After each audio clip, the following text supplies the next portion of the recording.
uJesu Kristu inkosi. uJesu Kristu inkosi. Ngiyabonga uNkulunkulu kakhulu ukuthi asiphe ithuba siphinde sihlangane. Siyamdumisa kakhulu. Izongena ke ecathulweni ezinkulu. Ubaba wena ushiya usayizi omkhulu. Kufanele nami ke ngufana. Siyambonga ke kakhulu uNkulunkulu. Ngiyabonga imvule osibhekisipheleni. Usuyivule wenza kahle kangayo. Wayiyeke ibheke eceleni nakho. Siyambonga uNkulunkulu. Sizoqhubeka ke ngibonge kakhulu abefundisi asebethulile. Udumo lonke luNkulunkulu. Siyabonga kakhulu nasinangisele. Siyavaleka isikhala sokuthi awekho amakwaya. Nayenze yena nayifoma uNkulunkulu wanisiza ubusisi. Siyambonga kakhulu. Ngiyathanda ukuthi angibingelele sengifuna ukukhuluma indaba. Ngibingelela Bishop Mabukhuzwayo nobaba uZulu ahamba naye ngithi angawenza mshiya ikakarabu kwakuJMC eduze kwawo wasenza ukuqala leyo phambili. Ngibingelele bonke abefundisi abakhona ngokwey'khundla zabo. Omama befundisi nabefundisikazi nabo bonke abakhona umphathi wohlelo abadumisi nesishayela insimbi ngesivumi sisiphiwe inkosi esithi uJesu Kristu inkosi. uJesu Kristu inkosi. Angidluleke lapho sibonge kakhulu ke ngakho konke osekwenzakele ukuze kube ilesi sikhathi. Ngithanda ke ukuphawula nokho ukuthi ke ngiyambonga uNkulunkulu kubafundisi bendawo abebemenyiwe ongenani oyedwa khona. Ubaba umfundisi uMakhunga umama wakwakhe ngicela basukumene babona ubaba. Yabona baba Makhunga ngibone ukuthi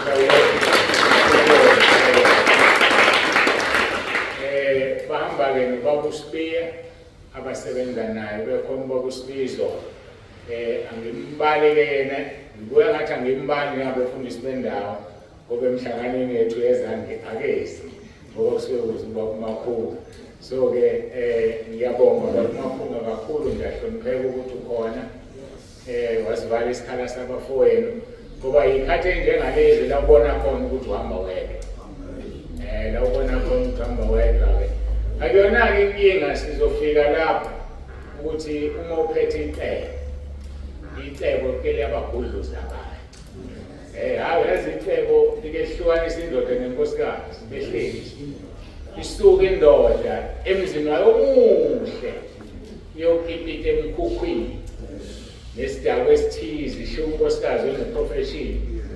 Mangale wonke umuntu kanti icebo liyamgudluza ngoba lifuna ukusebenza nenkosikazi. Hayi icebo liyagudluzana lona. So ke kudina kubonakala amanzi namafutha ngoba ahlangana. Ngiyambonga uNkulunkulu kakhulu ke mndeni waMakhunga ukuthi ngikhona nibamela abafowenu noma zingeke izathu zokungezi kodwa ke makhona nina bakhona. Makhona nina bakhona sibonga uNkulunkulu kakhulu ngalokho.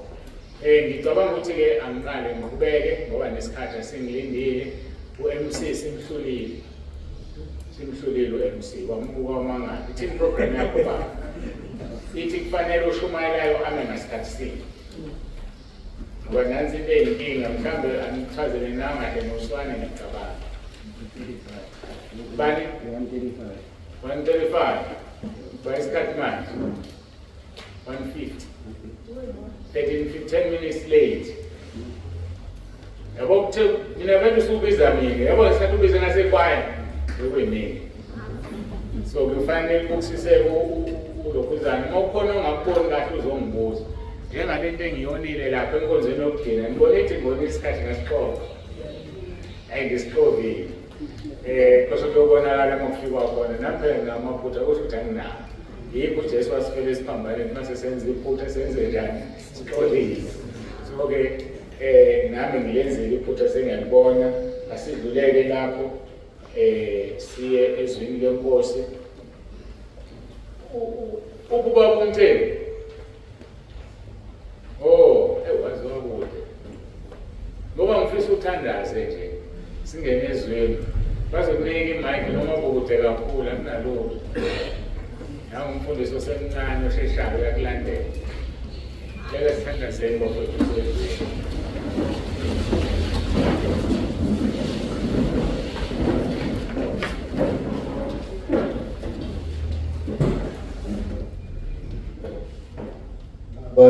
Egameni likaJesu waseNazaretha, Baba wethu omuhle, Baba wenkosi yethu Jesu Kristu. Manje Baba sisondela kuwe ngokubonga leli thuba osipha lona. Siyacela Baba uthulise umsindo engqondweni, uthulise umsindo enhliziyweni. Sikuvumele Baba ukhulume lokho ozokukhuluma ngomntwana wakho, inceke yakho. Inhliziyo yethu ikulangazelele. Siyabonga ukuthi nakwezinye inkonzo ukhulumile. Qhubeka Nkosi ukhulume nathi. Ngoba ukusihlanganisa kwakho la ngenxa yokuba kukhona ofunayo basikwenze. Siyacela ke Nkosi ube nathi kusukela manje. Usibophe ngebhande lodwa silalele ngokukamoya. Ngegama likaJesu Nkosi yethu, uJesu Kristu inkosi.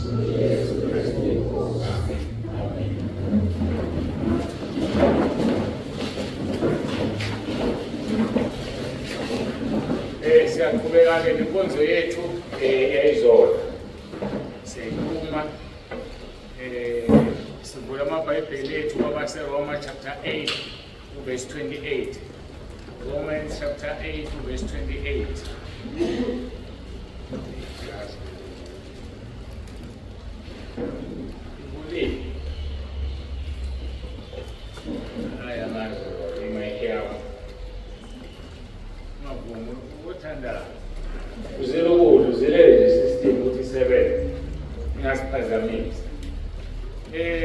Roma chapter 8 verse 28. Ufundeka kanje, siyazi ukuthi kwabamthandayo uNkulunkulu konke kusebenzelana kube ngokuhle kulabo ababiziweyo ngecebo. Ngizothanda ukuphinde ngifunde iNew King James Version ngoba sekuthatha isikhathi besikhulume ngayizolo. And we know that all things work together for good to those who love God, to those who are the called according to his purpose. Leli verse ke sithela inezimpawu ezimbili umuntu okumele abe nazo ukuze konke kusebenzelane kube ngokuhle. Sathi lezi impawu abamthandayo uNkulunkulu, olwesibili ababizwe ngecebo likaNkulunkulu. Uma umthanda uNkulunkulu uhamba ngobungcwele ungabi nacala.